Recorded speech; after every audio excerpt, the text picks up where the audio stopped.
1950 और 2015 के बीच देश में हिंदुओं की आबादी 7.8% घट गई है, जबकि भारत की जनसंख्या में अल्पसंख्यक समूहों की हिस्सेदारी बढ़ गई है।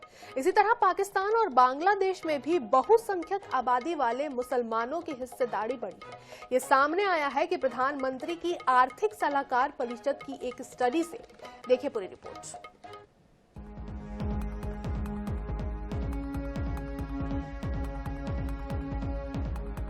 भारत में 65 सालों में हिंदुओं की आबादी घट गई है। ये कहना है प्रधानमंत्री की आर्थिक सलाहकार परिषद की स्टडी की रिपोर्ट का। ये रिपोर्ट इसी महीने जारी हुई है। स्टडी में दुनिया भर के 167 देशों का अध्ययन किया गया है। इसके मुताबिक भारत में 65 साल के दरमियान हिंदुओं की आबादी घट गई है। देश में 1950 और 2015 के बीच बहुसंख्यक धर्म वाले हिंदुओं की आबादी 7.8% घट गई, जबकि मुस्लिम, ईसाई, बौद्ध और सिखों समेत अल्पसंख्यकों की हिस्सेदारी बढ़ गई है।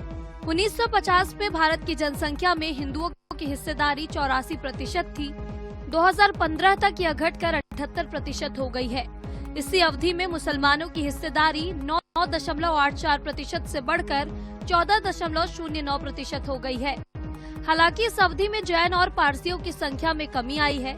1950 और 2015 के बीच भारत में मुस्लिम आबादी में 43.15% की बढ़ोतरी हुई है। ईसाइयों में 5.38%, सिखों में 6.58% और बौद्धों में मामूली बढ़ोतरी देखी गई। म्यांमार के बाद भारत अपने पड़ोसी देशों में दूसरे नंबर पर है, जिसकी बहुसंख्यक आबादी में कमी आई है। म्यांमार में 10% और भारत में 7.8% बहुसंख्यक आबादी घटी है। नेपाल में बहुसंख्यक समुदाय हिंदू की आबादी में 3.6% की गिरावट देखी गई। डेटा विश्लेषण से पता चलता है कि भारत में अल्पसंख्यक न केवल सुरक्षित हैं, बल्कि जनसंख्या में तेजी से इजाफा हो रहा है। वहीं भारत में जब बहुसंख्यक समुदाय की जनसंख्या घटी है, तो पड़ोसी देशों की आबादी में जबरदस्त बढ़ोतरी हुई है। बांग्लादेश में बहुसंख्यक समुदाय मुसलमानों की सबसे ज्यादा 18.5% आबादी बढ़ी है। उसके बाद पाकिस्तान में 3.75% और अफगानिस्तान में 0.29% मुस्लिम आबादी बढ़ी है। पाकिस्तान में बहुसंख्यक धार्मिक संप्रदाय यानी हनफी मुस्लिम की हिस्सेदारी में 3.75% की वृद्धि और 1971 में बांग्लादेश अलग देश बनने के बाद कुल मुस्लिम आबादी की हिस्सेदारी में 10% की वृद्धि देखी गई। बहुसंख्यक बौद्ध आबादी वाले भारत के पड़ोसी देश भूटान और श्रीलंका में भी क्रमशः 17.6% और 5.25% की वृद्धि देखी गई।